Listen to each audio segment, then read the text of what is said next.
છે under water fin swimming. આ એક નવી સ્ટાઇલ છે. આપણે 2 વર્ષથી ચાલુ છે ગુજરાત રાજ્યમાં. જી, અમદાવાદ શહેરમાં આપણે 2 વર્ષથી રમાય છે. આ કઈ સ્ટાઇલ કહેવાય સાહેબ? Under water fin swimming. Fin swimming.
નમસ્કાર દોસ્તો, હું છું દિવ્યેશ શ્રોફ. આપ જોઈ રહ્યા છો એન અચીવર્સ. આજના આપણા મહેમાન છે શ્રી કિરીટભાઈ મોટ. નમસ્તે. આપનું હાર્દિક સ્વાગત છે અમારી યુટ્યુબ ચેનલમાં. સ્ટેટ લેવલમાં, નેશનલ લેવલમાં, માસ્ટર્સમાં અને ઇન્ટરનેશનલ લેવલ પર પણ જેમણે હરીફાઈમાં ભાગ લીધો છે અને ઘણા બધા મેડલ્સ, ઘણા બધા સર્ટિફિકેટ મેળવ્યા છે સ્વિમિંગમાં. એટલા જોરદાર સ્વિમર છે કે આટલી ઉંમરે પણ એ ગોલ્ડ મેડલ લાવે જ છે. અને ઘણી બધી કોમ્પિટિશનમાં એમને ઘણા બધા હરીફો સાથે, ઇન્ટરનેશનલ કક્ષાના હરીફો સાથે પણ એમણે સ્પર્ધા કરેલી છે. અને નેશનલ લેવલમાં તો ઘણા બધા એમના સર્ટિફિકેટ અને મેડલ છે જે આપણે જોઈએ જ છીએ. તો આવો મળીએ કિરીટભાઈ મોટ સાથે. કિરીટભાઈ જી, કેટલા સમયથી તમે આ સ્વિમિંગનું ચાલુ કર્યું અને તમારું વતન ક્યાંનું, મૂળ વતન ક્યાં? મારું મૂળ વતન સિદ્ધપુર. જી. અને મેં સ્વિમિંગ આપણે 1995થી ચાલુ કર્યું, 1995થી શરૂ. જી. અને ત્યારથી શીખવાની શરૂઆત કરી. અને ત્યારે મને જ્યારે શીખવાની શરૂઆત કરીને ત્યારથી મને એવું લાગ્યું કે હું કંઈક વ્યવસ્થિત કરી શકું એમ છું. એટલે પછી મેં એના પર કોન્સન્ટ્રેશન કર્યું. આ પહેલાં હું છે ને જ્યારે સ્વિમિંગ જાણતો શીખ્યો નહોતો, અમદાવાદમાં નહોતો ત્યારે હું છે ને સિદ્ધપુર, પાટણ ડિસ્ટ્રિક્ટના સિદ્ધપુર, સસ્તી જાત્રા આપણે સિદ્ધપુર કહીએ ને, ગામડામાં ત્યાં અમે રહેતા હતા. જી. અને સરસ્વતી નદીના કિનારે જ અમે રહેતા હતા. એ વખતે બાળપણમાં મને મેઇન શોખ તો એક તો ગિલ્લી દંડા રમવાનો, ક્રિકેટ રમવાનો, અને અખાડામાં ખાસ શોખ હતો, કસરત કરવાનો. અખાડામાં અમે કુસ્તી પણ કરતા હતા. એ વખતે એ બધા શોખ હતા. પછી જ્યારે બી અમે સરસ્વતી નદીના કિનારે રહેતા હતા ત્યારે જે છીછરું પાણી હતું ને એના અંદર છપછપિયા કરવાની બહુ મજા આવતી. જી. એટલે તમે ત્યાં ખાસ જતા હતા ત્યાં કે, અને દિવસમાં લગભગ 3-4 વાર અમે પ્રયત્ન કરતા હતા એના અંદર નાહવાનું. બરાબર. પણ ઘણીવાર ઊંડું પાણી હોય તો અમે તેનાથી અટકી જતા હતા. અને પહેલાં સરસ્વતી નદીમાં પાણી વહેતું હતું. અત્યારે તો ચેક ડેમ બધા બાંધી લીધા છે એટલે બધું બંધ થઈ ગયું છે કમ્પ્લીટ. પછી જ્યારે બી ફાધર હતા ને, ફાધર પોસ્ટ માસ્ટર હતા, એટલે ફાધરની ટ્રાન્સફર થઈ ગઈ પછી સિદ્ધપુરથી. એટલે અવારનવાર નાના નાના ગામડાઓમાં અમે ફરતા હતા. મણુજ છે, પછી પાટણ જિલ્લો. હા, પાટણ જિલ્લો. મણુજમાં અમે, પછી તે કોકરવાડા, સિહોરી, ડાંગરવા, અને દરેક જગ્યાએ તળાવ તો મળે. નાના નાના ગામડાઓમાં તળાવ તો હોય. હા, અને દરેક ગામડામાં તળાવ તો હોય. તળાવ હોય તો પછી છે ને ત્યાં અમે જોખમી પ્રયત્ન કરતા હતા. રિસ્કી પ્રયત્ન શીખવાનો. હવે રિસ્કી કઈ રીતે? લેગો હોય ને, આપણે લેગાને 2 સાઈડ અમે બાંધી દઈએ અને એમાં હવામાં ફેરવી, અને પછી જે એના અંદર હવા ભરે પછી એના ઉપર અમે બેસીને આમ તરવાનું શીખવાનો પ્રયત્ન કરતા હતા. અને ખરેખર ખૂબ જ રિસ્કી હતું, જેનું મને હવે ભાન થઈ ગયું છે કે આવું જોખમી પ્રયત્ન કદાપી કોઈ કરશો નહીં જીવનમાં. કદાપી આવા જોખમી પ્રયત્ન ના કરશો. અને ફાધર જ્યારે રિટાયર્ડ થયા ત્યારે મેં અમદાવાદમાં સ્થાયી થયા. એટલે પછી અમે શું કરવા માંડે, હું રેગ્યુલર ઘાટલોડિયા એરિયામાં રહેતો હતો. ઘાટલોડિયાથી હું મારી ઓફિસ સેન્ટ્રલ મિર્ઝાપુર જતો હતો ત્યારે રસ્તામાં સરદાર પટેલ સ્વિમિંગ પુલ આવતો. તમે ક્યાં હતા પહેલાં? કઈ ઓફિસમાં હતા? પહેલાં હું નરોડા હતો, ત્યાંથી મારી ટ્રાન્સફર થઈ અને હું સેન્ટ્રલ એક્શન મિર્ઝાપુર આવ્યો, BSNL.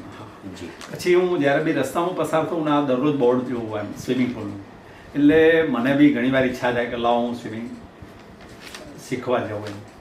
પણ ટાઈમ ફાળવી નહોતો શકતો ગમે તે કારણસર.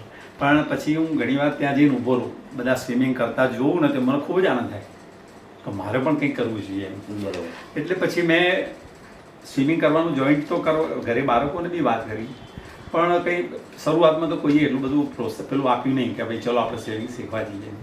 અને મીન વાઇલ અમારે ત્યાં અમારા ઓફિસમાં એક ભરતભાઈ શાહ હતા, BK શાહ, ઓફિસર જ હતા. એ જયારે કરાટે ક્લાસમાં જતા હતા. એક વખત મને કરાટે ક્લાસમાં લઈ ગયા, તો હું પણ કરાટે ક્લાસમાં ગયો ને ત્યારથી મને કરાટે ક્લાસમાં સેન્સેઈ નિખિલ ત્રિવેદી હતા, એમની પાસેથી હું ગયો ને ત્યારે મને એમની પાસેથી બહુ ઉત્કૃષ્ટ ટ્રેનિંગ મને મળી. બરોબર. એટલે ગોઝુરી આર્ટ હતી, સેન્સેઈ નિખિલભાઈ ત્રિવેદી, એ ગોઝુરી માર્શલ આર્ટ્સ. હવે એના અંદર મારે છે, હું ગ્રીન બેલ્ટ તો પ્રાપ્ત કરી લીધો, તો બ્રાઉન બેલ્ટની બી એક્ઝામ આપવાનું હતું. જી. ત્યારે હું પર્સનલ પ્રેક્ટિસ કરતો હતો, ત્યારે મને એવી ઇન્જરી થઈ. એ રીતે આપણે પ્રેક્ટિસ દરમિયાન, એટલે પર્સનલ પ્રેક્ટિસ, કોઈ ક્લાસમાં નહીં. જી. ત્યારે સેન્ટ ઝેવિયર્સ લોયોલામાં હું પ્રેક્ટિસ કરતો. બરોબર. ત્યારે મારો રનિંગના અમે ટાઈમિંગ લેતા હતા કે કોણ ઝડપથી આવે છે. જી. તો એના અંદર રસ્તામાં કંઈ પાણી, છીછરું પાણી સાઈડ ધરેલું હતું. જી. પાણી હતું, એના અંદર મને ખ્યાલ ના આવ્યો અને મારો પગ ત્યાં આવી ગયો અને હું લપસ્યો અને સામે સ્ટેજ ન અથડાયો. જેમાં મેં મારા શરીર નહોતું બચાવ્યું, પણ મારા જે પગે છે ને ઇન્જરી થઈ ગઈ. જે પટેલા ઉપર ઇન્જરી, ઢીંચણમાં પટેલા ઉપર, તેના 2 ટુકડા થઈ ગયા. અને મારે લગભગ 2 મહિના પથારીમાં રહેવું પડ્યું. એટલે હું પછી ડિપાર્ટમેન્ટમાં છે ને ક્રિકેટ બી રમતો હતો.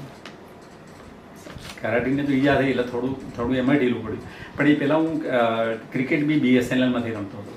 અમદાવાદ ડિસ્ટ્રિક્ટનો હું ફાસ્ટ બોલર હતો. વાહ. એના અંદર મારું ખૂબ સારું પરફોર્મન્સ હતું.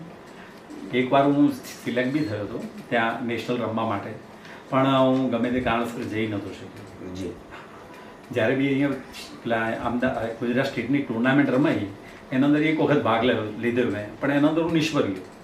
એટલે પછી આગળ હું જઈ ના શક્યો, મારું સિલેક્શન ના થયું નેશનલ લેવલે હું નહોતો ભાગ લઈ શક્યો ક્રિકેટમાં.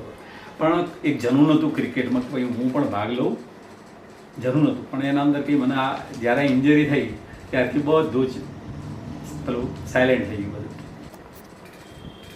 મોડ સાહેબ, જી દિવેશભાઈ. સ્પોર્ટ્સ માટે જ આટલું બધું જનૂન કેમ? દિવેશભાઈ, જ્યારે બાળપણમાં હું ન્યૂઝપેપર વાંચતો ને ત્યારે અંદર ક્રિકેટરોના ફોટા આવતા હતા, સ્પોર્ટ્સમેનના ફોટા આવે તો મને જોઈને ખૂબ જ ખુશી થાય.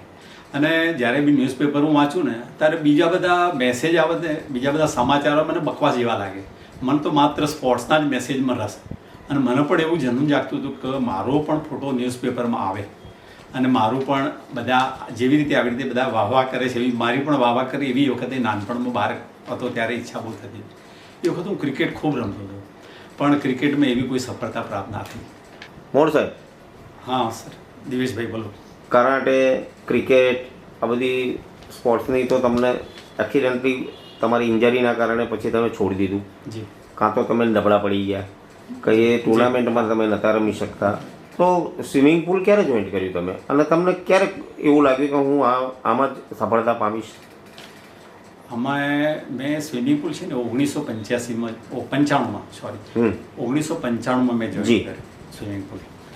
સ્વિમિંગ પુલમાં જ્યારે બી હું રસ્તામાં આવતો જતો જોતો હતો આપણે સ્ટેડિયમ સ્વિમિંગ પુલમાં, તો મને પોતાના દિલથી ઈચ્છા થતી હતી કે હું પણ સ્વિમિંગ શીખું. તો ઘરે જ્યારે આવ્યો ને ત્યારે મેં બાળકોને વાત કરી, બાળકોને પૂછ્યું કે ભાઈ બાળકો બી પોતાનો ઇન્ટરેસ્ટ બતાવે. ત્યારે મેં બંને બાળકો અને મારું ત્રણેય ફોર્મ લઈને અમે ત્યાં સ્વિમિંગ પુલમાં પહોંચ્યા. એ વખતે મને સ્વિમિંગનું કોઈ બિલકુલ નોલેજ નહોતું. અને ત્યારે અમે ગયા ત્યારે ઇન્સ્ટ્રક્ટરે અમને કહ્યું કે આ બાળકોની હાઇટ ખૂબ નાની છે, તો કોઈ સંજોગોમાં આ બે બાળકો ચાલશે નહીં, તમે સ્વિમિંગ શીખવું હોય તો શીખી શકો છો. જી. મેં કીધું ઓકે ચલો હું સ્વિમિંગ શીખીશ. સૌ પ્રથમ જ્યારે હું સ્વિમિંગ મેં જોઈન્ટ કર્યું અને શીખવાની શરૂઆત કરી ત્યારે હું ટૂંક જ સમયમાં સ્વિમિંગ શીખી લીધું મેં. અને જ્યારે હું લર્નિંગ કરતો હતો ત્યારે જ હું લગભગ 12 થી 15 લેન્થો મારી દેતો લર્નિંગમાં. એ જે અઘરી વસ્તુ છે. અને જ્યારે હું બીજા સ્વિમરોને જોતો હતો કે એના અંદરથી મને એવું લાગ્યું કે મારા અંદર કોઈ વિશિષ્ટ શક્તિ તો છે જ સ્વિમિંગ સારું કરી શકવાની.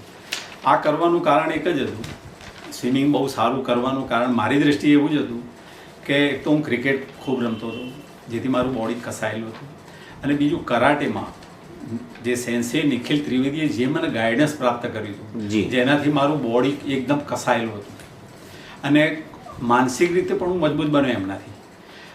અને જેના લીધે મારે જે સ્વિમિંગ શીખવું એકદમ સરળ બની ગયું. પછી એ જ વખતે ત્યાંના જે સેન્સે સર હતા, કોચ શેખભાઈ હતા, એક વખતે શેખ સર હતા. મેં એમને કહ્યું મને તમે સ્ટાઇલ શીખવાડો, હવે હું હરીફાઈમાં ભાગ લઈશ. જ્યારે હું લર્નિંગ હતો એ વખતની વાત કરું છું. એ વખતે મારામાં એવું જનૂન હતું. તો શેખ સાહેબે મને જોયેલો તરતા એટલે કે તમારામાં ક્વોલિટી તો છે જ, તમે કરી શકશો. એટલે પછી હું એમની સાથે એમને મને શીખવાડવા માંડ્યા. બ્રેસ્ટોક સૌથી પહેલાં મને શીખવાડવાનો પ્રયત્ન કર્યો, પણ બ્રેસ્ટોક હું નવો તો ફાવે જ નહીં અને ખૂબ પાણી પી જાઉં, આવે જ નહીં, સ્ટ્રોક બને જ નહીં. એ રીતે મેં સૌથી શરૂઆત કરી લર્નિંગ કરવાની. અને સ્ટેડિયમ સ્વિમિંગ પુલ તો રેગ્યુલર હું જોઈન્ટ જતો હતો, પણ પછી છે ને વારે ઘડીએ સ્વિમિંગ પુલ રિપેરિંગના કારણે બંધ રહેતો હતો. એટલે પછી મેં ગુજરાત વિદ્યાપીઠ, કોઈએ મને સલાહ આપી ગુજરાત વિદ્યાપીઠ સ્વિમિંગ પુલ તમે જોઈન્ટ કરો. જી. જ્યારે હું ગુજરાત વિદ્યાપીઠ સ્વિમિંગ પુલ મેં જોઈન્ટ કર્યું ત્યારે ખરેખર મેં એવું અનુભવ્યું કે હું સ્વિમિંગના સ્વર્ગમાં આવ્યો છું એવો અનુભવ થયો. ત્યાંના ઇન્ટરનેશનલ કોચ શ્રી કમલેશભાઈ નાણાવટી સર, ત્યાં જતીન મામા, અમે ઉલામણા નામથી કહેતા હતા, એ જતીનભાઈ મામા સર, અને બીજા બધા ત્યાંનું જે બાળકો જે શીખતા હતા, નેશનલ, ઇન્ટરનેશનલ અને સ્ટેટ લેવલના ચેમ્પિયન હોય એવા બાળકો, એ બાળકો ત્યાં પ્રેક્ટિસ કરતા હતા. તો મને કોઈ સ્ટાઇલ તો મને આવડતી નહોતી, પણ એ બધા બાળકોને તરતા જોઈને એમની પાસેથી હું શીખતો બાળકો કઈ રીતે કરે છે. જતીન મામાએ મને થોડા દિવસ પ્રેક્ટિસ આપી હતી, થોડું શીખવાડ્યું, માર્ગદર્શન એમને આપી દીધું જતીન મામાએ. જો કે કમનસીબે અત્યારે આયા જ નથી, પણ જતીન મામાએ એ વખતે આગાહી કરી હતી તમારા ચેમ્પિયન બનવાના લક્ષણો છે તમારામાં. એ વખતે મને સ્પિરિટ, એમને જે શબ્દો આજે બી મને યાદ છે કે એ મામાએ મને કહ્યું હતું તો મને કંઈક કરવાનું જરૂર જાગી એના. અને મારી આવી પ્રેક્ટિસ બધું જોઈને કમલેશભાઈ નાણાવટી બાજુમાં બાળકોને બી આપતા હતા ટ્રેનિંગ. તો કમલેશભાઈ નાણાવટીએ બી મારા ઉપર ધ્યાન હતું એમનું. એમને મને પર્સનલી બોલાવતા હતા અને ઉચ્ચ કોટીનું માર્ગદર્શન આપતા હતા, પ્રેક્ટિસ કરાવતા હતા. અને ઘણીવાર તો રજાના દિવસે બાળકો જોડે મારી હરીફાઈ કરાવી. જે નેશનલ, સ્ટેટ લેવલના અને ઇન્ટરનેશનલ લેવલના જે બાળકો ભાગ લેતા હતા એમના જોડે મારી હરીફાઈ કરાવી. તો મારો જે સ્પિરિટ છે ને જબરજસ્ત બૂસ્ટ થયો છે એમના કારણે. મોડ સાહેબ, જી દિવેશભાઈ, કેટલા વર્ષ સુધી તમે પ્રાથમિક તાલીમ લીધી સ્વિમિંગ પુલમાં? તાલીમ તો બરોબર છે, મેં પ્રેક્ટિસ જ કરતો. જે બાળકો મારી બાજુમાં સ્વિમિંગ કરતા હતા ને એમને જોઈને હું સ્વિમિંગ કરતો હતો. અને ઘણીવાર બાળકો જે સ્વિમિંગ કરતા હોય ને એમની સાથે રહેશે એમને મને લગાવવાનો પ્રયત્ન. જી. અને મેં લગભગ 5 વર્ષ એટલે 95 પછી કોમ્પિટિટિવ સ્વિમિંગ માટે મેં 1998 પછી શરૂ કર્યું. 3 વર્ષ પ્રેક્ટિસ કરી? હા, 3 વર્ષ પ્રેક્ટિસ. પછી જ્યારે એ BSNLની કોમ્પિટિશન મને ખ્યાલ હતો, સમાચારમાં મળ્યા હતા BSNLમાં પણ આવી રીતે કોમ્પિટિશન યોજાય છે. પણ છેલ્લા 15 વર્ષથી ગુજરાતનો કોઈ સ્વિમર નેશનલ લેવલે ભાગ લીધેલા નહીં. એટલે મારા માટે તો કંઈક અલગ જ વાત હતી કે ભાઈ આ તો કોઈ ચાલે જ નહીં, કોઈ સંજોગોમાં ના ચાલે. એટલે પછી મેં અમારા રેગ્યુલર સ્ટેટ લેવલની કોમ્પિટિશન યોજાતી હતી. એ વખત મેં પહેલી વાર ભાગ લીધો. ત્યારે મને નિષ્ફળતા મળી, હું ફેલ જ થયો. જે ક્વોલિફાઈંગ ટાઈમ લાવવાનો હતો એ લાવ્યો જ નહીં. પણ હું થાકું એવો નહોતો. બીજા વર્ષે મેં ફરીથી પાછું પ્રેક્ટિસ કરી અને એના અંદર ભાગ લીધો. છતાં પણ એમાં બી ફાવટ ના આવીને હું નિષ્ફળ જ ગયો. ત્રીજી વાર ફરીથી ભાગ લીધો. ત્રીજી વાર પણ આ સ્થિતિ થઈ. હું લગભગ બહુ માઇનોર 2 કે 3 સેકન્ડ માટે તો હું ચૂકી ગયો હતો. હું ક્વોલિફાઈંગ ટાઈમ પ્રાપ્ત નહોતો કરી શકતો. એમાં હું ફેલ ગયો. પણ પછી તો મનોબળ જોરદાર મજબૂત કર્યું અને ગમે તે રીતે કોઈ પણ સંજોગોમાં આ વખતે તો સિલેક્ટ થવું છે ને થવું છે. અને ચોથી વાર જ્યારે 2002માં સિલેક્શન થયું ત્યારે મેં એ વખતે મારે છે ને 2001માં મારું પ્રમોશન આવી ગયેલું. અને કુદરતી રીતે પ્રમોશન મારું એ અમદાવાદમાં જ મને મળી ગયું. એટલે એ વાતની ખુશી હતી એક. અને જ્યારે કોમ્પિટિશન પહેલી હૈદરાબાદ ખાતે યોજાવાની હતી ત્યારે એના અંદરનું અહીંયા સિલેક્શન હતું. ત્યારે મેં જે ટાઈમ આપવાનો હતો 1 મિનિટ અને 22 સેકન્ડ આપવાનો હતો 100 મીટર ફ્રી સ્ટાઇલનો. કારણ કે બીજી બધી સ્ટાઇલો તો મને કશું આવડતું નહોતું, કારણ કે હું લર્નર જ હતો, આમ શીખવું જ હતું. તો મેં 1 મિનિટ 22 સેકન્ડની જગ્યાએ મેં 1 મિનિટ અને 19 સેકન્ડ આપ્યું. વાહ. હા, 3 સેકન્ડ એના કરતાં બી ઇમ્પ્રૂવ આપ્યો. ક્યાં વાત. અને મેં એના અંદર ક્વોલિફાઈંગ થયું પહેલી વખત. 3 વખતે નિષ્ફળ ગયા પછી ક્વોલિફાઈ થયું. પછી BSNLની જ્યારે પહેલી હરીફાઈ હતી ત્યારે હૈદરાબાદ હતી. હૈદરાબાદ હું ગયો હતો. હૈદરાબાદમાં શું થયું, ત્યાં જનરલી ગુજરાતી એટલે કે આ તો દાળ ભાત ખાનાવાળો છે કે કોઈ ચાલે નહીં કે એમ. સૌ પ્રથમ જે કોમ્પિટિશન હતી પહેલા દિવસે ત્યારે મારું અહીંથી નોમિનેશન માત્ર 100 મીટર ફ્રી સ્ટાઇલમાં ગયેલું. અને ત્યાં મેં જોયું તો સૌથી પહેલી કોમ્પિટિશન 200 મીટર ફ્રી સ્ટાઇલની હતી. મેં કીધું આપણે તો અહીંયા હારવા જ આવ્યા છીએ, તો એમાં ગુમાવવાનું તો કશું છે જ નહીં, તો 200 મીટરમાં કેમ ભાગ ના લેવો. એટલે હું એ વખતે એકલો જ અહીંથી ગયો હતો as a manager, coach and player. ત્રણેય મારા પાસે હતા. હું ત્યાં ગયો, ત્યાં મેં સ્ટેજ ઉપર જઈને મેં બી રજૂઆત કરી કે 200 મીટર ફ્રી સ્ટાઇલમાં મારે ભાગ લેવો છે. વાહ. હવે જ્યારે ત્યાં બધા વિડ્રો કરતા હતા પોતાનું નામ, કારણ કે નેક્સ્ટ ઇવેન્ટ માટેની તૈયારી વ્યવસ્થિત કરી શકે ને એના માટે એ લોકો વિડ્રો કરતા હતા. અને મારા તો ખબર જ હતી આપણે હારવાના જ છીએ, એ લોકો કોઈ ટેન્શન લેવાનું હતું નહીં. એટલે મેં 200 મીટર હરીફાઈમાં સૌથી પહેલી ઇવેન્ટ હતી, મેં એમાં ભાગ લીધો. બસ આરામથી 200 મીટર તરીને બહાર આવી ગયો. પછી ઘણા મને મળવા બી આવ્યા, ત્યારે તમે બહુ સારું પરફોર્મ કર્યું. જ્યારે રિઝલ્ટ ડિક્લેર થયું ત્યારે હું 1 સેકન્ડ માટે જ મેં 3rd પ્લેસ ગુમાવેલું. 1 સેકન્ડ માટે જ માત્ર. ત્યારથી મને સ્ટ્રાઇક થયો કે હું બી કંઈક કરી શકું એમ છું આના અંદર. પછી બીજા દિવસે 100 મીટર ફ્રી સ્ટાઇલની હતી. 100 મીટર ફ્રી સ્ટાઇલમાં ખૂબ હતા બધા પાર્ટિસિપન્ટ. તો હિટમાં હું ફર્સ્ટ આવ્યો.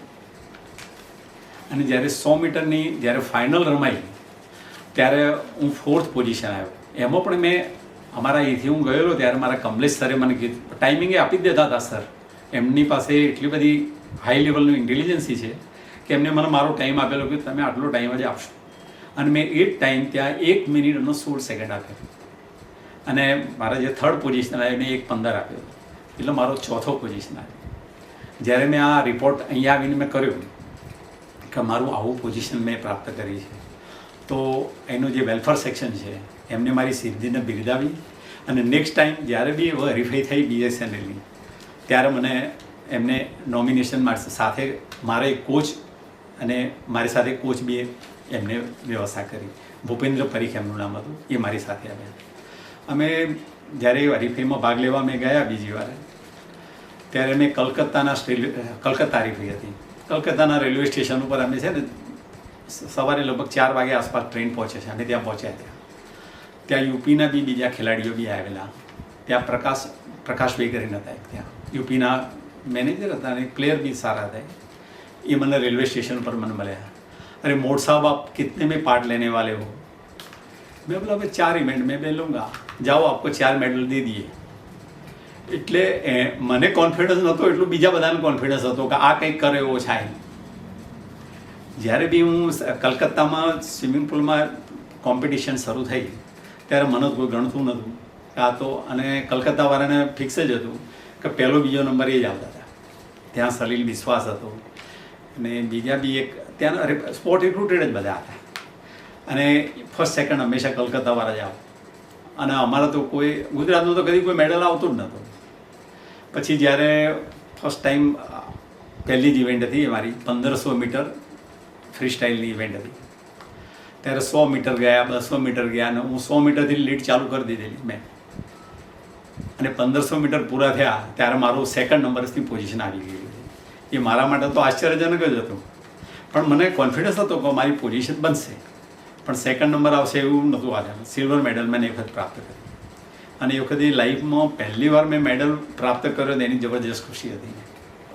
અને મેં એ વખતે મેં 2 મિનિટ 54 સેકન્ડમાં એમાં પૂરું કર્યું 200 મીટર ફ્રી સ્ટાઇલ. એ વખતે મારો સ્પિરિટ પછી ત્યારથી મને બુસ્ટઅપ થયો. 1500 મીટર છે ને એ મેં લગભગ 25 મિનિટમાં પૂરું કરેલું. 25 મિનિટમાં, હા, 1500 મીટર. અને 200 મીટરની બી હરીફાઈ હતી. 200 મીટર મેં 2:54માં પૂરું કર્યું. 2.54 3 મિનિટ જેટલું. હા, અને એમાં તમે સેકન્ડ રનર હતા. એમાં બી સેકન્ડ સ્થાન પામ્યું. જી.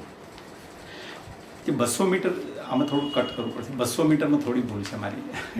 વાંધો નહીં, આ સુધારી દઈશું, અંદર ચાલુ જ છે રેકોર્ડિંગ, સુધારી દઈશું. ફરીથી એકવાર બોલો 200 મીટર વાળું. હા, પછી 400 મીટરની જે હરીફાઈ હતી એના અંદર પણ મારો સેકન્ડ પોઝિશન આવી. પણ જ્યારે 200 મીટર અને 100 મીટરના અંદર મારી ત્રીજો પોઝિશન આવી. એમ મેં 2 સિલ્વર મેડલ મેળવ્યા અને 2 બ્રોન્ઝ મેડલ મેળવ્યા. જી. એવું થયું. અને 1500 મીટર તમે 25 મિનિટમાં 25 મિનિટમાં પૂરું કરી દીધું. અને મેં છે ને લોંગ ડિસ્ટન્સથી હું પહેલી વાર જ્યારે હૈદરાબાદ ગયો ને ત્યારે હું ફરવા ગયો નહોતો. બધા જ પ્લેયરો જે રમતા હતા એમનો બરોબર ધ્યાનથી ઓબ્ઝર્વ કરતો હતો. હું ક્યાં નબળો છું એ બી અભ્યાસ કરું, અને ક્યાં હું એટેક કરી શકું છું એ મેં સ્ટડી કરતો હતો. અને હું હૈદરાબાદ ગયો ત્યારે મને ખ્યાલ આવી ગયો કે હું લોંગ ડિસ્ટન્સ બહુ સારું કરી શકું છું, અને લોંગ ડિસ્ટન્સમાં જ મેં ભાગ લીધો. અત્યાર સુધીમાં કેટલી હરીફાઈમાં ભાગ લીધો તમે મોડ સાહેબ? BSNLની મેં 8 નેશનલ હરીફાઈમાં ભાગ લીધો. જી. એમાં કેટલા એવોર્ડ મળ્યા તમને? એમાં BSNLમાં મેં અત્યાર સુધીમાં 28 મેડલ પ્રાપ્ત કર્યા છે. વાહ. 28. કેટલા વર્ષની જર્ની? 6 વર્ષની હશે જર્ની. 6 વર્ષની. એટલા 6 વર્ષના ટૂંકા ગાળાની અંદર 28 મેડલ. હા, 28. BSNL. આ સિવાય બીજા મેડલ્સ? હા, પછી મેં આના અંદર તો હું ભાગ લેતો હતો જ BSNLમાં તો, પણ મારું પરફોર્મન્સ આવા કમલેશ સર ઓબ્ઝર્વ કરતા હતા જ. એટલે જ્યારે બી માસ્ટર ટુર્નામેન્ટ સૌ પ્રથમ બેંગ્લોરમાં શરૂ થઈ. ક્યારે? 2004માં શરૂ થઈ. જી. એ વખતે મને ત્યાં બેંગ્લોર આવવા માટે કમલેશ સરે મને કહ્યું. મેં કહ્યું ઓકે, હું આવીશ બેંગ્લોર હરીફાઈમાં ભાગ લેવા માટે. પણ આ બધી નેશનલ હરીફાઈમાં આમ તો મારી જિંદગીમાં પહેલી જ વાર નેશનલ હરીફાઈમાં ભાગ લેવાનો અનુભવ હતો. BSNLમાં લીધું એ પણ ફર્સ્ટ જ હતો, પણ આજે ઓપનમાં બહાર રમવાનું હતું એ મારા માટે તો બહુ ચેલેન્જરૂપ હતું. એટલે મને પોતાને બી ગભરામણ થતી હતી. હું પ્લેયર લોંગ ડિસ્ટન્સ નહોતો, અને આ શોર્ટ ડિસ્ટન્સમાં મેં કીધું હું લઈ લઉં, કોઈ આપણે છાનામાના તરીને બહાર નીકળી જઈશું, કોઈ આપણને જોશે નહીં એમ. કારણ કે મને એવું હતું કે ત્યાં આપણો મેડલ બને જ નહીં. જી. ઓપનમાં BSNLમાં જો સેકન્ડ આવતું હોય તો ઓપનમાં ક્યાંથી મેડલ બને. બીજું જે માસ્ટર ટુર્નામેન્ટની ખાસિયત એક છે, દર 5-5 વર્ષના ગ્રુપ હોય છે. એટલે મારી સામે ધારો કે હું અત્યારે 60 વર્ષનો છું, 63 વર્ષની મારી ઉંમર છે, તો 60 થી 64 જ મારા સામે હરીફો આવવાના. જી. પછી આગળનું ગ્રુપ 65 થી 69, એવી રીતે 5-5 વર્ષનું ગ્રુપ છે. જ્યારે BSNLમાં શું હતું, આવું કોઈ ગ્રુપ જ નહીં, ખાલી કર્મચારી હોય તો એ હરીફાઈમાં ભાગ લે. એટલે ઘણા મારાથી નાની ઉંમરના બી ભાગ લેતા. હા, ઓપન કહેવાય. ઓપન જેવું કે એટલે એમાં મેડલ આવવું એ ચેલેન્જેબલ હતું. અને આના અંદર તો એનાથી બી વધારે ચેલેન્જેબલ હતું, કારણ કે બધા આખા ઇન્ડિયાના પ્લેયર્સ આવવાના. તો સૌ પ્રથમ હું બેંગ્લોરમાં જ્યારે હું ભાગ લેવા ગયો, ત્યારે બેંગ્લોરમાં મેં 50 મીટર ફ્રી સ્ટાઇલમાં લીધો હતો, 50 મીટર બેક સ્ટ્રોકમાં, એવી બધી આઇટમમાં મેં ભાગ લીધો હતો. અને બધામાં હું હાર્યો હતો. એમાં મારો 6ઠ્ઠી પોઝિશન, કોકમાં 8માં, કોકમાં 10મી ને એવી પોઝિશન આવી. એ વખતે હું ઘણો નિરાશ બી થયો હતો. મેં કીધું આપણે થોડું ઘણું તો કમસે કમ બ્રોન્ઝ મેડલ તો આવવું જોઈએ ને, એ જ ગ્રુપ હતું છતાં પણ. એ વખતે ત્યાં કમલેશભાઈ નાણાવટી સર અમારે ત્યાં હાજર જ હતા. ત્યારે મેં એમને વાત કરી કે કમલેશ સર, આપણે આ વખતે મજા ના આવી કે આપણું કંઈ પોઝિશન વ્યવસ્થિત ના બની. તો એમણે મને કહ્યું, કિરીટભાઈ તમે સૌથી સારું સ્વિમિંગ કર્યું છે, કે તમારા જે હરીફાઈ હતા, અર્જુન એવોર્ડ વિજેતા વિલ્સન ચેરિયન હતો તમારો હરીફ, બીજા તમારા હરીફ છે નેશનલ ચેમ્પિયન, એ બધા છે હરીફો તમે, છતાં એમની સામે તમે ખૂબ સારું 4થી પોઝિશન આવી, અમુકમાં 6ઠ્ઠી આવી, ખૂબ સારી કહેવાય એમ. નેક્સ્ટ ટાઈમે વ્યવસ્થિત પ્રયત્ન કરજો, સારું તમને મળશે. એટલે કમલેશ સરે મને એ વખતે પ્રોત્સાહિત ખૂબ કર્યા. મોડ સાહેબ. જી સર. તમારા જે ઇન્સ્ટ્રક્ટર હતા જી. શ્રી કમલેશભાઈ નાણાવટીએ, તો એમણે તમને શું શીખવાડ્યું? તમે જે નિષ્ફળતા મળી એના ઉપરથી તમને કંઈક તો કીધું હશે કે ભાઈ આપણે સફળ થવું હોય તો આટલું કરવું પડે. તો તમને શું શીખવાડ્યું એમણે? એ જ વખતે બેંગ્લોર જ એમણે મને વાત કરી હતી કે તમે જે 50 મીટરના એના અંદર ભાગ લીધો શોર્ટના, તમે જે લોંગ બહુ સારું કરો છો, તો લોંગ ડિસ્ટન્સમાં ભાગ લો. મેં ઓબ્ઝર્વ કર્યું હતું લોંગ ડિસ્ટન્સમાં મારી પોઝિશન બનાવી છે. એટલે પછી મેં અહીંયા આવ્યા ગુજરાતમાં, જ્યારે પાછો આવ્યો પછી મેં લોંગ ડિસ્ટન્સની જ પ્રેક્ટિસ શરૂ કરી હતી. અને જ્યારે બી સેકન્ડ માસ્ટર ટુર્નામેન્ટ યોજાઈ એના અંદરથી પછી તો મેડલ લાવવાના શરૂ થઈ ગયા. તો અત્યાર સુધી માસ્ટરમાં મારો 1-2 મેડલ કે 3-4 મેડલ તો બને છે. અત્યાર સુધીની જે માસ્ટર ટુર્નામેન્ટો થઈ એના અંદર મેરે 22 મેડલ પ્રાપ્ત કર્યા છે. વાહ. અને ડોમેસ્ટિક, નેશનલ અને કદાચ ઇન્ટરનેશનલમાં પણ તમને ક્યાંક ચાન્સ લીધો હશે? હવે એમાં મુંબઈ ખાતેની એક ટુર્નામેન્ટ હતી, માસ્ટર ટુર્નામેન્ટ, જેના અંદર મેં બટરફ્લાયમાં ગોલ્ડ મેડલ પ્રાપ્ત કર્યો હતો. અને ફ્રી સ્ટાઇલ, બેક સ્ટ્રોક બધામાં મેં ખૂબ સારો દેખાવ કર્યો હતો. અને ટોટલ મેં 4 મેડલ પ્રાપ્ત કર્યા હતા, જેના થકી મારો ક્વોલિફાઈંગ ટાઈમ એ બધું ખૂબ જ એટ્રેક્ટિવ આવ્યું. સરસ. એટલે કમલેશ સરે બી મને કીધું તમે જો ઈચ્છો તો ત્યાં ભાગ લઈ શકો છો ક્વોલિફાઈંગ ટાઈમ હતો. એટલે મેં મારી ઈચ્છા દર્શાવી. મેં મારા BSNLમાં પણ જાણ કરી કે આવી રીતે મારી ઈચ્છા છે કે હું ઇન્ટરનેશનલમાં ભાગ લઉં. ત્યારે મેં એમને ઓફિસમાં લેટર આપ્યું. એ લેટર પછી આગળ કોર્પોરેટ ઓફિસમાં પણ ગયો. કોર્પોરેટ ઓફિસે મારી સિદ્ધિને બિરદાવી અને મને સ્પોન્સર કર્યું. વાહ. ત્યાં ઓસ્ટ્રેલિયા જવા માટે પર્થ ખાતે. અને ફર્સ્ટ ટાઈમ હું ઇન્ટરનેશનલ લેવલે ત્યાં રમવા ગયો. તો બહુ ત્યાં નેશનલ ચેમ્પિયનો હોય, સ્ટેટ ચેમ્પિયનો હોય, ઇવન ઇન્ટરનેશનલ ઓલિમ્પિકમાં રમેલા, એક્સ ઓલિમ્પિક રમેલા પ્લેયરો બી અમારી સાથે કોમ્પિટિશન કરતા હતા. વાહ. તો એ બધાને જોવાનો ખૂબ જ આનંદ આવ્યો કે જિંદગીમાં કદાપી એક બહોળો વિશિષ્ટ અનુભવ હતો એ. કોઈ ગભરાટ હતી કે આટલા બધા મોટા મોટા સ્વિમરો સાથે હું કોમ્પિટિશનમાં છું? એ તો ખ્યાલ જ હતો આપણને, માનસિક રીતે તૈયાર જ હતો. કારણ કે જે ઓલિમ્પિક લેવલના જે પ્લેયર્સ જે રમતા હોય, જ્યારે નેશનલ ચેમ્પિયનો બધા સામે આવતા હોય તો આપણું મુશ્કેલ છે કે પોઝિશન બનવી. કારણ કે આ અગાઉ અમારા ઘણા મિત્રો જઈ આવ્યા હતા, મેં એમનો બી રિવ્યૂ લીધા હતા ભાઈ તમે ત્યાં કેવું હોય છે. મને કે મુશ્કેલ છે ત્યાં પોઝિશન તો બનવાના તમે વિચારશો જ નહીં, કે પણ તેનો આનંદ લેજો. એ વખતે મેં 200 મીટર IM ઇન્ડિવિજ્યુઅલ મિડલે કે છે એના અંદર મેં ભાગ લીધો હતો, જેના અંદર મારો 33rd રેન્ક આવ્યો હતો. મોડ સાહેબ. જી. ડોમેસ્ટિક લેવલ ઉપર તમે સ્પર્ધાઓમાં પાસ થયા, મેડલ્સ લાવ્યા, નેશનલ લેવલ ઉપર, ઇન્ટરનેશનલ લેવલ ઉપર જવા માટે સ્પેશિયલ તમે તાલીમ લીધેલી કે શું કરેલું? હા, એના માટે હું સ્પેશિયલ પ્રેક્ટિસ કરતો હતો, રેગ્યુલર પ્રેક્ટિસ કરતો હતો. જી. એના અંદર મારો જે શેડ્યુલ હતો, સવારે 4 વાગે ઉઠી જવાનું અને રાત્રે 9 વાગ્યા પછી સૂઈ જવાનું. અને મારા મિત્રોમાં તેમજ ફેમિલી સર્કલમાં બધાને ખબર કે 9 વાગ્યા પછી મને કોઈ ડિસ્ટર્બ કરે નહીં, મને કોઈ ફોન બી ના કરે, કે ઘરે કોઈ મળવાય પણ ના આવે. સવારે 4 વાગે ઉઠીને હું અડધો કલાક એટલે કુદરતી વિધિ આપણે વોશરૂમ બધા જે પતાવી દઈએ પછી તરત જ હું યોગાની, મેડિટેશન અને શ્વાસોશ્વાસની પ્રેક્ટિસ કરું. અને 5:15 વાગે તો હું સ્વિમિંગ પુલમાં પહોંચી જ ગયો હોય ગુજરાત વિદ્યાપીઠના. અને 5:30 આસપાસ તો મેં સ્વિમિંગ કરવાનું શરૂ કરી દીધું હોય. 5:30 થી 7:45-8 વાગ્યા સુધી હું કન્ટિન્યુઅસ કરતો હતો સ્વિમિંગ. અને લગભગ 100 લેન્થો મારતો હતો ડેલી. 100 લેન્થ, 100 લેન્થ રોજ? હા, રોજ 100 કરતાં બી વધારે. અને કમલેશ સર મને ઘણી વાર બોલાવો કે સાંજે બી પીરિયડ બી ટાઈમ હોય તો આવો. જનરલી સ્વિમિંગ પુલમાં 2 ટાઈમ એલાઉ નથી, પણ મને સ્પેશિયલ મને બોલાવતા હતા સર કે તમે સાંજે પણ આવો. સાંજે પણ જઈને હું 40 લેન્થો મારતો હતો અને 2 કિલોમીટર તરતો હતો. એ વખત છે ને હું બસ eat swimming, learn everything is swimming for me. બધું જ મારા માટે સ્વિમિંગ જ હતું. એવું જૂનું નહોતું.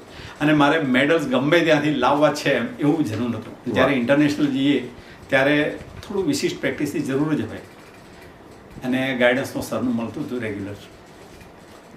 તો આપણને આટલું બધી સફળતા મળી છે તમને, જી, તો આપણા દર્શક મિત્રોને એક એવો સચોટ સંદેશ આપો કે સ્વિમિંગ કરવાથી શું લાભ થાય છે, કેટલાથી કેટલી ઉંમરના બાળકો સ્વિમિંગમાં એડમિશન લઈ શકે છે, અંડર 12 છે, અંડર 18 છે, કે તમારા જેવા સિનિયર સિટીઝન છે, તો એના વિશે થોડી માહિતી આપશો? હા, અત્યારે છે ને સ્વિમિંગ પુલમાં જનરલી છે ને 5 વર્ષથી મોટી ઉંમરના બાળક હોય ને એમને સ્વિમિંગ પુલમાં લઈ જવા જોઈએ. જી. કારણ કે જે સ્વિમિંગ પુલનું જે પાણી હોય છે એ નાના બાળકને શૂટ ન કરે. જો નાના બાળકને સ્વિમિંગ શીખવાડવું હોય તો સ્પેશિયલ અલગ સ્વિમિંગ પુલમાં જ કરાવવું, જે કોમન સ્વિમિંગ પુલમાં ના લઈ જવા 5 વર્ષથી નાના બાળકને. અને સ્વિમિંગ શીખવાની આદર્શ ઉંમર તો 12 વર્ષ છે. 12 વર્ષ સુધીમાં જો સ્વિમિંગ શીખેલો બાળક હોય તો એ બહુ સારું આગળ પરફોર્મ 100% કરી શકે જો એનામાં ધગશ હોય તો. અને આપણે અહીંયા સ્વિમિંગ પુલમાં ઘણી વ્યવસ્થા છે. સ્ટેડિયમનો સ્વિમિંગ પુલ છે, એ બી બાળકોને 5 વર્ષથી ઉપરના બાળકો હોય અને જેની હાઇટ પ્રોપર હોય એમને ત્યાં શીખવાડે છે. અને આવા કોર્પોરેશનના ઘણા સ્વિમિંગ પુલ છે જ્યાં બાળકોને ટ્રેનિંગ આપે છે. પણ જ્યારે તમે શીખી જાઓ, કોઈ બી બાળક શીખી જાય પછી તો કોઈ બી સ્વિમિંગ પુલમાં જઈ શકે છે, પછી એનો કોઈ રિસ્ટ્રિક્શન નથી હોતું. બીજું આપણે આ કોમ્પિટિશનો બી બહુ સારી યોજાય છે. અંડર 12 પછી 18 આવી બધી કોમ્પિટિશનો યોજાય છે. તો બાળકને પ્રોત્સાહન આપણે ગુજરાતમાં તો મેં જોયું છે ખૂબ મળે છે. અમદાવાદમાં ખાસ? અમદાવાદમાં બી ખાસ. અમદાવાદમાં આપણે સ્વિમિંગ પુલ ખૂબ થઈ ગયા છે. કોર્પોરેશનના પણ ઘણા સ્વિમિંગ પુલ છે. ઘણા સ્વિમિંગ પુલ છે. એમાં તો લગભગ ફી પણ ઓછી હોય છે. હા, બહુ ઓછી. કદાચ જો સરકાર પણ મહત્વ તો અલગ છે રમતગમતની, સ્વિમિંગને. દેખો સિનિયર સિટીઝનનો તો 50% જ છે ફી. વાહ. બાળકોને બી કન્સેશન મળે છે સ્પેશિયલ. સરસ. મારો એવો અનુભવ કહે છે, હું બધે જ્યાં ફર્યો છું, કદાચ દુનિયામાં સસ્તામાં સસ્તા સ્વિમિંગ પુલ આપણે અમદાવાદમાં હશે. દુનિયામાં કહું છું. ઓહો. હા, બહુ સસ્તા છે. મને ખ્યાલ છે ઘણી વાર હું સ્વિમિંગ પુલ અહીંયા આપણે ગુજરાત વિદ્યાપીઠ સ્વિમિંગ પુલમાં પહેલાં 600 રૂપિયામાં હું જતો હતો આખું વર્ષના. દિવસના 2 રૂપિયા પણ ના થાય. અને પાછું હું તો 2 ટાઈમ જાઉં. એટલે તમે વિચાર કરો કે આપણે જે ખરેખર આપણે છે ને અહીંયા સ્વિમિંગ પુલ ખૂબ જ રેટ બહુ હાલ પણ રેટ ઓછા છે. ઘણો ઓછો છે. હાલ પણ ઓછા છે કોર્પોરેશનના સ્વિમિંગ પુલ. અને આપણું કોર્પોરેશન બી આપણને બહુ પ્રોત્સાહન આપે છે. ઇવન બીજી એક વાત કહું, જ્યારે ખેલ મહાકુંભમાં તમે જો પોઝિશન બનાવી હોય ને તો માત્ર 500 રૂપિયાના ચાર્જમાં તમને આખા વર્ષનું ફીમાં તમને આખા વર્ષ માટે એલાઉ કરે છે. એટલે નોમિનલ કહેવાય. કશું જ ના કહેવાય. ખેલ મહાકુંભમાં તમે જો સિલેક્ટ થયા હોય એટલે ડિસ્ટ્રિક્ટ લેવલે જો તમે પોઝિશન બનાવી હોય અને સ્ટેટ લેવલે પોઝિશન બનાવી તો તમને માત્ર 500 રૂપિયામાં જ કંઈ ચાર્જ છે, નોમિનલ ચાર્જમાં તમને એન્ટ્રી આપે છે. એટલે આપણે ગવર્મેન્ટ ખૂબ સારું પ્રોત્સાહન આપે છે. બીજું ગુજરાત ગવર્મેન્ટે 2008 કે 9માં લગભગ મારું ખ્યાલ છે, નહીં 2010 કે 11માં જ્યારે નરેન્દ્ર મોદી સાહેબ હતા ત્યારે એમને ખેલ મહાકુંભ શરૂ કર્યો. ખેલ મહાકુંભ શરૂ કર્યો એના અંદર બધા બાળકોને, ઇવન અમારા મોટે જે સિનિયર સિટીઝન હતા એમના માટે અલગ અલગ કોમ્પિટિશનો. અને અત્યાર સુધી અમે જે કોમ્પિટિશન કરતા હતા એમને કેશ એવોર્ડ કેવું મળતું નહોતું. BSNLમાં અમને બધું મળતું હતું. જ્યારે જે માસ્ટર ઓપનમાં રમીએ એના અંદર અમને કેશ એવોર્ડ કેવું કંઈ નહોતું. અમને સન્માનિત કરવામાં આવે. પણ જ્યારે અહીંયા ગુજરાત ગવર્મેન્ટે જ્યારે બી તમે પ્રાઇઝ ફર્સ્ટ નંબર આવો, ડિસ્ટ્રિક્ટમાં ફર્સ્ટ આવો તો 5,000 રૂપિયા પ્રાઇઝ મળે છે, અને સ્ટેટમાં જો તમે ફર્સ્ટ પોઝિશન બનાવો તો 10,000 મળે છે. એટલે ખૂબ એપ્રિશિએશન અહીંથી મળવાનું. સેકન્ડ નંબર આવ્યો હોય સ્ટેટમાં તો 7,000 રૂપિયા છે, અને થર્ડ નંબર આવ્યો તો 5,000 રૂપિયા પ્રાઇઝ મળે છે. એટલે તમે જો ખેલ મહાકુંભમાં અત્યારે અમે જોયું, હમણાં જે છેલ્લી હરીફાઈ હિંમતનગરમાં યોજાઈ તો એના અંદર ઘણા બાળકોએ દિલ લગાવીને એના અંદર ભાગ લીધો હતો. નાના બાળકોને તરતા જોઈને ખૂબ મને પણ આનંદ થતો. મોર સાહેબ, આ સિવાય તમને બીજા કોઈ શોખ? આ બધો એક તો મને સાયકલિંગનો શોખ હતો. જી. 1988માં મેં સાયકલિંગમાં BSNL સાયકલિંગ ટીમમાં હું જોઈન થયો હતો, અને ગુજરાતની ટીમમાં હું સિલેક્ટ થયો હતો સાયકલિંગમાં. અને દિલ્હીમાં યમુના વેલોડ્રોમ છે, એના અંદર મેં સાયકલ ચલાવી હતી. જે યમુના વેલોડ્રોમમાં લગભગ 5 ડિગ્રીથી શરૂ થાય અને 45 ડિગ્રી એનો સ્લોપ હોય, એટલે એ તરવું એ ખૂબ અઘરું અને ચેલેન્જેબલ હતું. અમે તો રોડ ઉપર સાયકલ ચલાવેલી, અને બ્રેક વગરની સાયકલ હું સિટીમાં લઈને ચલાવતો હતો.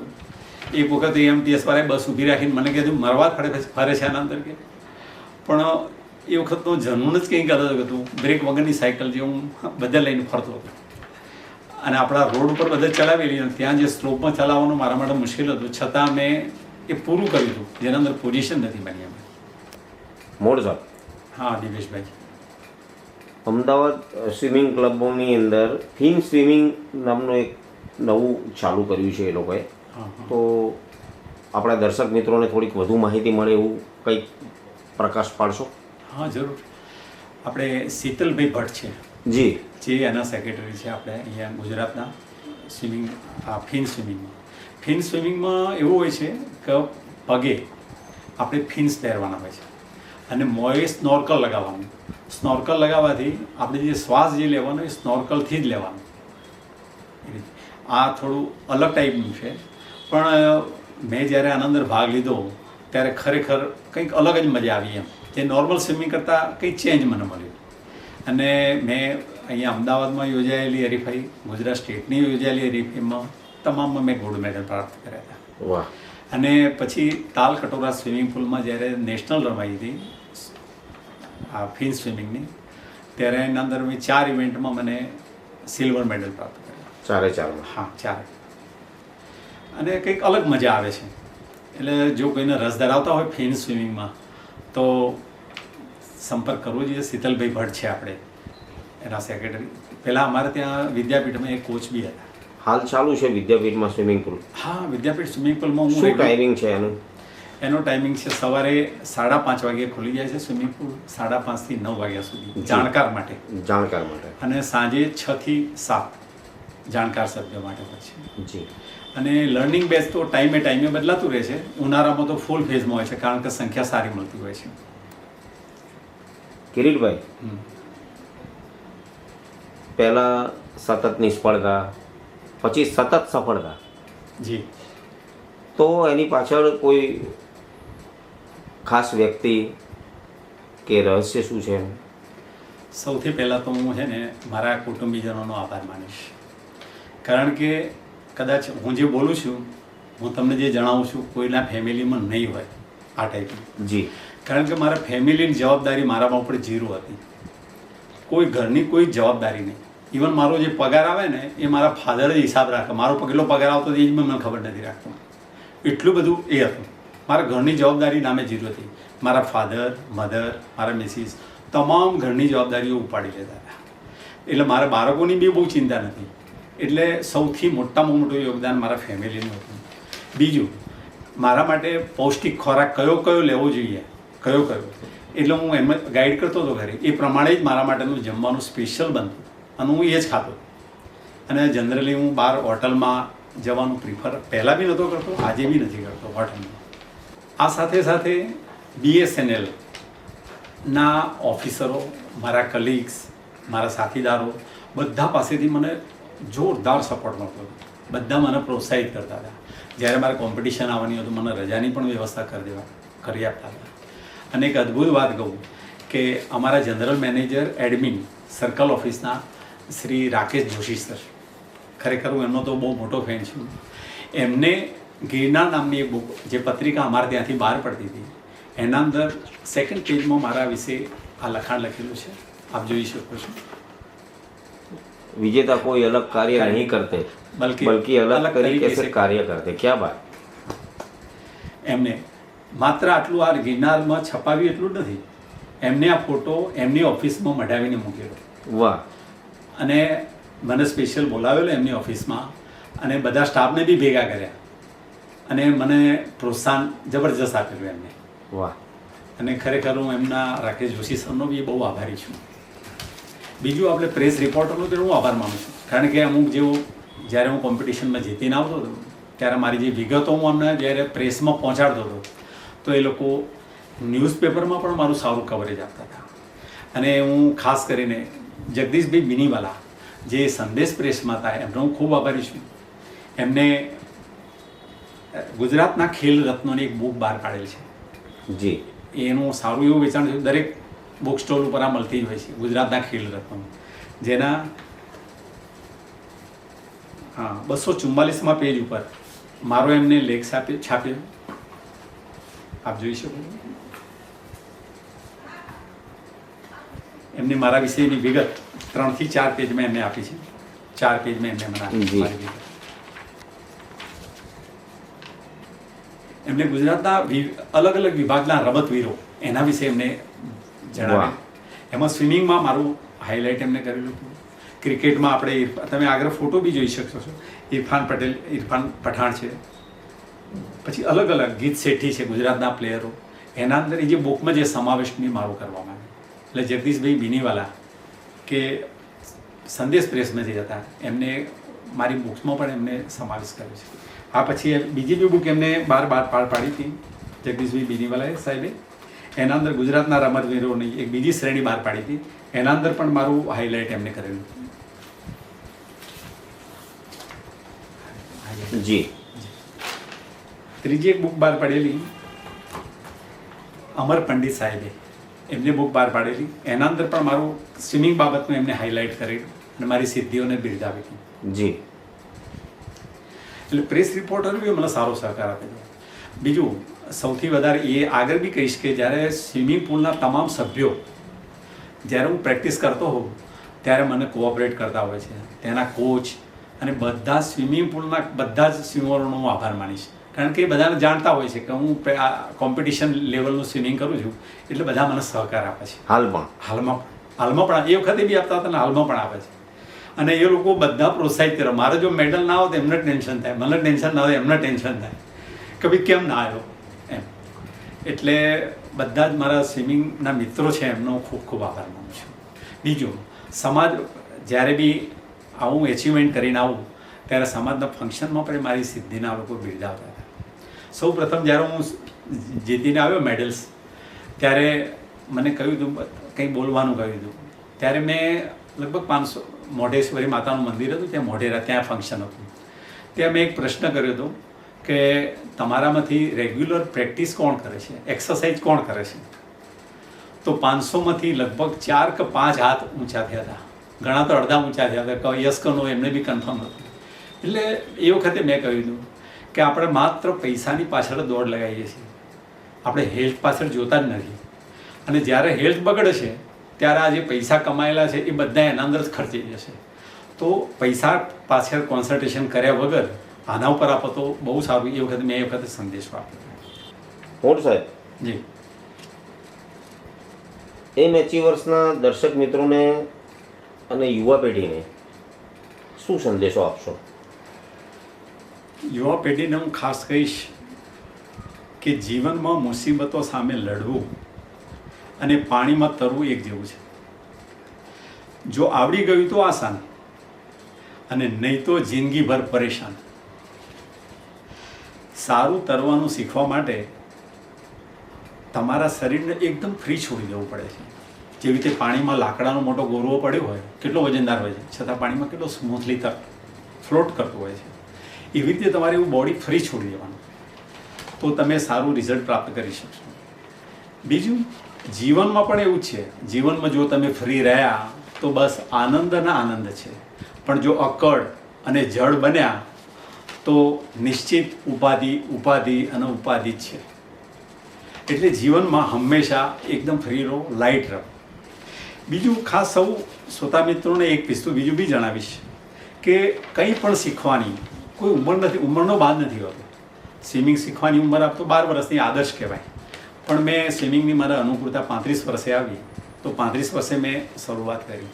મારી સાથે જે સ્ટેટ નેશનલના બાળકો જે પ્રેક્ટિસ કરતા હતા ને એ મને કહેતા હતા, અંકલ તમે અમારી ઉંમરના હોય ને જો તમે જો પ્રેક્ટિસ કરી હોત ને અત્યારે ઓલિમ્પિક પર રમતા હોત. કે બાળકો બી મને પ્રોત્સાહિત કરતા હતા કે એમની સાથે હું હરીફાઈ કરું તો એમને મજા આવતી હતી, મને પણ મજા આવતી હતી બાળકો સાથે.